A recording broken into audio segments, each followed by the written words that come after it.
నమస్తే. ఇన్నాళ్ళు నన్ను సపోర్ట్ చేస్తూ, ఎంకరేజ్ చేస్తూ మీ ప్రేమని నాకు అందిస్తున్న ప్రతి ఒక్కరికి కృతజ్ఞతలు. అలాగే ఈ వీడియో కూడా ఖచ్చితంగా మీకు ఉపయోగపడుతుంది. లైక్, షేర్ అండ్ సబ్స్క్రైబ్ చేసి మీ సపోర్ట్‌ని నాకు అందించండి. అలాగే ఈ వీడియో పట్ల మీకున్న అభిప్రాయాన్ని కామెంట్ సెక్షన్‌లో కామెంట్ చేసి తెలియజేయండి. ఇప్పుడు వీడియోని చూద్దాం. నమస్తే. Welcome to our channel. నేను పద్మిని. ప్రస్తుతంతో పాటు ప్రముఖ ఆధ్యాత్మికవేత్త, ఆస్ట్రోన్యూమరాలజిస్ట్, ఎనర్జీ వాస్తు స్పెషలిస్ట్, శ్రీ విద్య ఉపాసకులు శ్రీమతి జయప్రద గారు మనతో పాటు ఉన్నారు. మాట్లాడదాం. నమస్కారం అండి. నమస్తే అమ్మ. శ్రీమాత్రి నమః. నక్షత్రాల గురించి చెప్తూ ఉన్నారు. ఒక అద్భుతమైన కాన్సెప్ట్ ద్వారా ఏ ఏ నక్షత్రాలు వాళ్ళ కెరియర్ ఎప్పుడు సెటిల్ అవుతుంది, ఎప్పుడు వివాహం చేసుకుంటే ఖచ్చితంగా యోగించేటటువంటి పరిస్థితి ఉంటుంది. ఇంకా ఆ టైంలో కనుక అవ్వకపోతే మళ్ళీ ఎంత గ్యాప్ వస్తుంది అనేది ఎలాంటి దశలు వస్తాయి, ఎట్లా దశల వారీగా ఎట్లా జీవితం ఉండబోతుంది అనేది చాలా సవివరంగా తెలియజేస్తున్నారు. అందుకు కృతజ్ఞతలు తెలియజేస్తూ ముందుగా అశ్విని అలాగే భరణి నక్షత్రం గురించి ఆల్రెడీ మాట్లాడుకున్నాం. కృత్తికా నక్షత్రం సూర్య భగవానుడి నక్షత్రం, అంటే ఆయన అధిపతిగా ఉండే నక్షత్రం కాబట్టి మరి కృత్తికా నక్షత్ర జాతకులు ఎట్లా అండి, వాళ్ళ లైఫ్ ఎలా స్టార్ట్ అవుతుంది, ఎప్పుడు కెరియర్ సెట్ అవుతుంది, ఎప్పుడు వివాహం అవుతుంది, నియమాలు పరిహారాలు ఏం పాటించుకోవాల్సి ఉంటుంది? తప్పకుండా నాన్న. కృత్తికా నక్షత్రానికి ఒక స్పెషల్ నక్షత్రం. కృత్తికా నక్షత్రానికి మెయిన్ ఉండేది అంటే అగ్నిహోత్రుడు, అది దేవత. సో తర్వాత ఈ నక్షత్ర ఆకారం ఏంటి, మొగలి రేకు ఎలా ఉంటుందో 6 నక్షత్రాలు కలిసిన రేకులాగా ఈ నక్షత్రం. అంటే దీన్ని కత్తెర అంటారు. కత్తి వల్లే పొడుగ్గా మొగలి రేకు ఎలా ఉంటుంది మనకి పొడుగ్గా, అలాగుండే 6 నక్షత్రాలు. సో ఏ విషయంలో అయినా వీళ్ళ దగ్గర ఏంటంటే ప్రతిదీ అగ్నిహోత్ర నక్షత్రం అంటే అగ్నిలో ఏ విధంగా వేస్తే ఏమవుతుంది, ఆహుతి అవుతుంది. సో అగ్నిని మనకు నచ్చితే హోమంగా చేసి ప్రార్థన చేస్తాము, ఆయన కోపం వస్తే అది మొత్తం దహించేసి మనని చేసేస్తుంది. సో కృత్తికా నక్షత్రం జాతకులకి అలాంటి జీవితంలో అలాంటి విషయాలు జరుగుతాయి వీళ్ళకి. సో లైఫ్ లో వీళ్ళతో మనం జాగ్రత్తగా ఉండగలిగితే లైఫ్ చాలా హ్యాపీగా ఉంటుంది. వీళ్ళని డిస్టర్బ్ చేసామంటే వాళ్ళు మనం డిస్టర్బ్ చేయడానికి 100% దహించేస్తారు. ఇది ఖచ్చితంగా ఈ కృత్తికా నక్షత్రానికి ఉండే అంటే దానికి ఉన్న ఒరిజినాలిటీ క్వాలిటీ.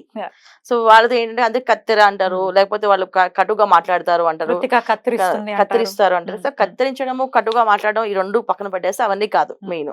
సో వీళ్ళ లక్షణం ఏంటంటే అగ్నిహోత్రుడు నక్షత్రం కనుక అగ్ని మనం వెలిగించుకుంటే చక్కగా వంట చేసుకోగలము, వద్దు అంటించుకుంటే మనం తాగలిపోతాం. సో అది ఎలా వాడతాం అనేది మన చేతుల్లో ఉంది. అందువల్ల మనం జాగ్రత్తగా ఉండాలి. ఇది కృత్తికా నక్షత్రానికి మెయిన్ ఉండేది.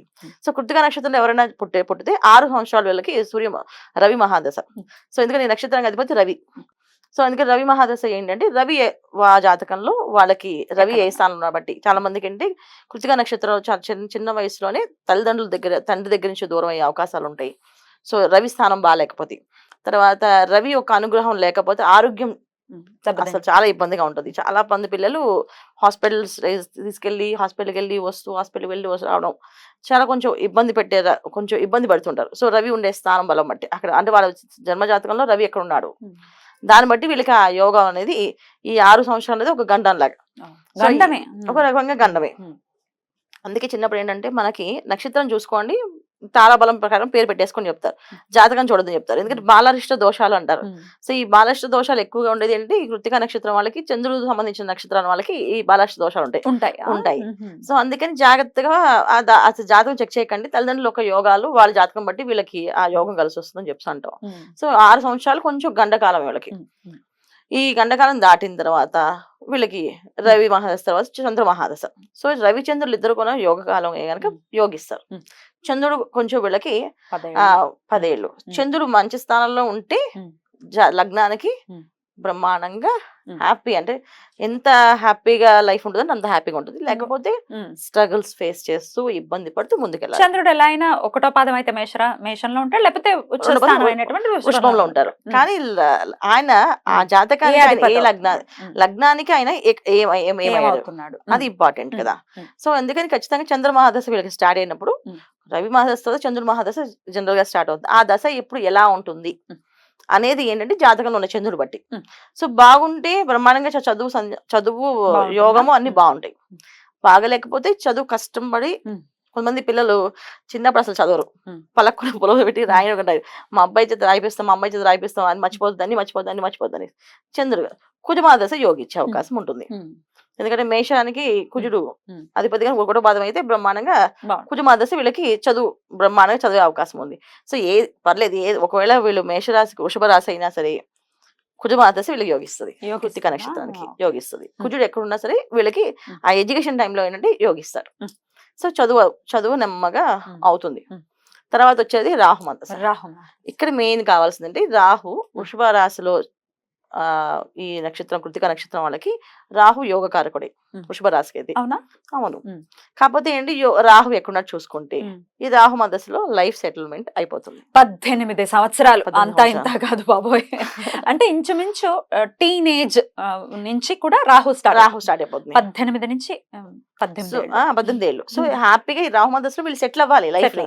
అయితే కెరీర్ సెటిల్ అవ్వాలి, మ్యారేజ్ సెటిల్మెంట్ రావాలి, వివాహం అవ్వాలి, ఇవన్నీ రాహు మధ్యలో అవ్వాలి. ఎందుకంటే తర్వాత వచ్చేది రాహు తర్వాత వచ్చేది గురు మహాదశ.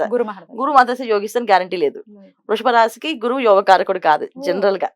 సో మేషరాశికి 1వ పాదం కృతిక నక్షత్రం అయితే గురువు మధ్య యోగించ 50-50 ఛాన్సెస్. అది గురువు ఎక్కడ ఉన్నాడో దాన్ని బట్టి ఖచ్చితంగా గురువు యోగించేస్తాడు అని చెప్పడానికి కాదు. సో కాకపోతే ఏంటి వృషభ రాశికి అయితే ఖచ్చితంగా యోగించరు. దానికి ఏంటి అంటే మెయిన్ అంటే లగ్నం ఏది ఉందో మళ్ళీ చూసుకోవాలి. లగ్నం బట్టి లగ్నంలో ఉండదు. కానీ రాహు మధ్య ఖచ్చితంగా యోగిస్తుంది. 18 ఏళ్ళు మంచి పీరియడ్ గానే కన్సిడర్, మంచి పీరియడ్ అది.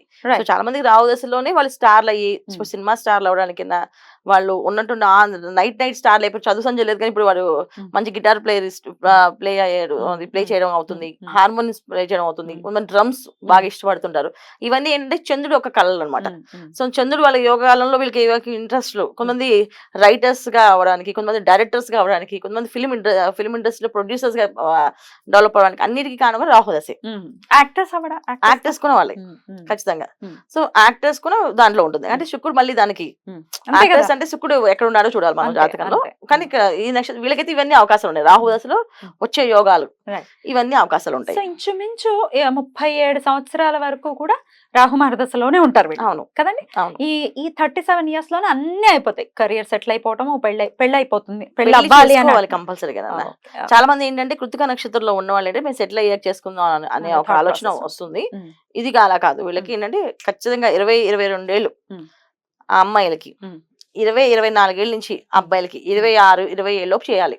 ఎందుకంటే 26-27 లోపు అనే నెంబర్ సంఖ్య ఏదైతే ఉందో అది 27వ సంఖ్య అనేది 9వ సంఖ్య. సో కుజుడు కారకుడు. సో అగ్రెసివ్ గా ఉంటుంది ఆ టైంలో. చేసేయాలి వివాహం అంటే ఆయన సపోర్ట్ చేస్తారు ఆ నెంబర్ కి. సో ఆ టైంలో వివాహం చేసేస్తే వీళ్ళకి వివాహం అయి పిల్లలు సంతానం అన్ని బాగుంటుంది. లేకపోతే ఇబ్బంది పడతారు. మళ్ళీ 40 ఏళ్ళు పెళ్లి అవుతుంది. చాలా లేట్ అయిపోతుంది.